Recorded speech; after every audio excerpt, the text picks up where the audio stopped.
ang ating bansa, aasenso nga tayo. Kaumbayan at unahin na dapat magkaisa, itigil ang pag-aaway at ang pagkakagulo. Ang galit ay alisin at dapat magkasundo. Kung pagkaba ang ating bansa, aasenso nga tayo. Ang kahirapan sa bansa ay lumulubha pa. Kailangang harapin ang marami nating problema. Maraming nagugutom sa Maynila at probinsya. Ang bansa, pagkakaisa ang kailangan, di pamumulitika. Ang bayan ay unahin na dapat magkaisa, ayusin ang mga problema ng ating bansa. Ang galit ay alisin at dapat magkasundo. Kung payapa ang ating bansa, aasenso nga tayo. Ang bayan ay unahin na dapat magkaisa, itigil ang pag-aaway at ang pagkakagulo. Ang galit ay alisin at dapat magkasundo. Kung payapa ang ating bansa, aasenso nga tayo. Sa bansa ay lumulubha pa. Kailangang harapin ang marami nating problema. Maraming nagugutom sa Maynila at probinsya, at maraming trabahante di sapat ang kinikita. Pamilyang hindi sapat ang pagkain sa mesa. Kapag sila'y nagkasakit, wala rin pang pa-ospital. Kapag na dapat magkaisa, itigil ang pag-aaway at ang pagkakagulo. Ang galit ay alisin at dapat magkasundo. Kung payapa ang ating bansa, aasenso nga tayo. Sana po ay pansinin itong aming sinasabi. Kapayapaan itong ang nais namin na mangyari. Dahil problema ng bayan ay napakarami. Itigil ang bangayan at pagkakabahagi. Ang bansa ay payapa Kapag hindi bahabahagi. ang bansa ay masaya. Kapag walang kampi-kampi. Ang bansa ay unlad. Kapag hindi kanya-kanya. Pagkakaisa, ito ang dapat natin magawa. Panahon na para harapin mga problema ng bansa. Sa pagbabangayan ng bayan ang nagtukusa. Nauubos lang ang oras sa hindi mahalaga. Mabigyan ng panahon, kinabukasan ng bansa.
Masok ang sa pintuan. Malis ka. Pasok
sa mas pintuan. Mga kasama sa publiko at katanong, mga katuwang sa INC, sa tulong pamilya, sa inyong lahat at maraming salamat sa pagdalo.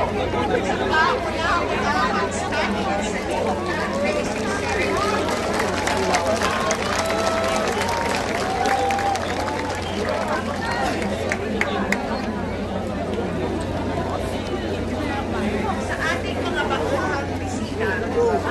Flag raising ceremony ay isang public at private body ng National Historical Commission in charge of the flag and the flag and crown National Parks and in charge of Rizal Park and Papa Park. These were notified by the International Real Estate Brokerage Firm, and it's a no-coping package together with volunteers.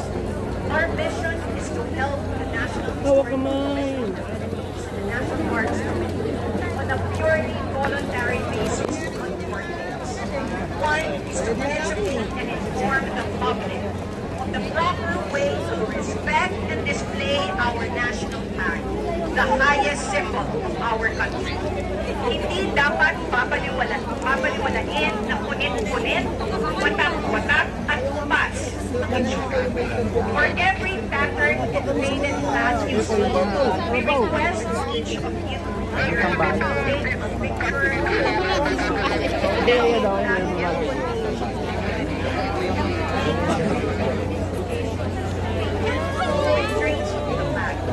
if it's possible for you to ask the security and the building administrator to retrieve and release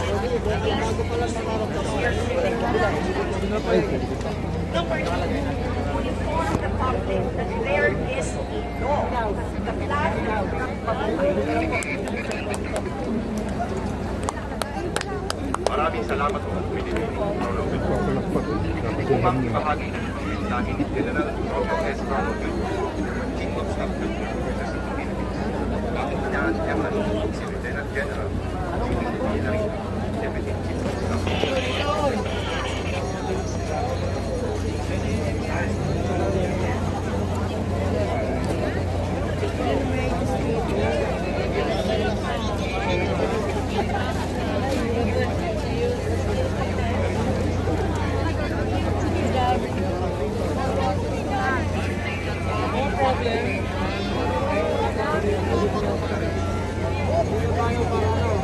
Dito guys, halos mapuno na talaga, no?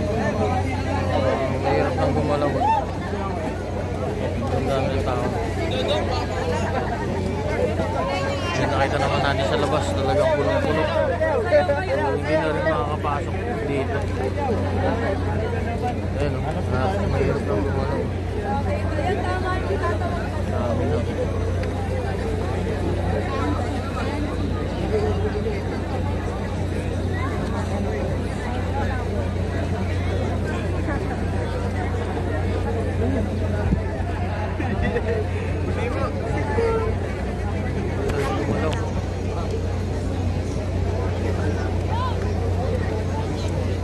Tayo mga daan, sobrang namin.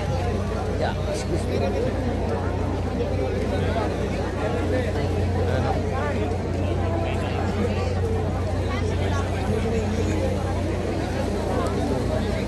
Oh, punong-puno na. Ayun yung station layo na. Pero nandun yan. May pakanan pa yan. Sa kaliwa. Yung parang pa yan. Kasi nga, konti na lang po yun. Lalagyan talaga.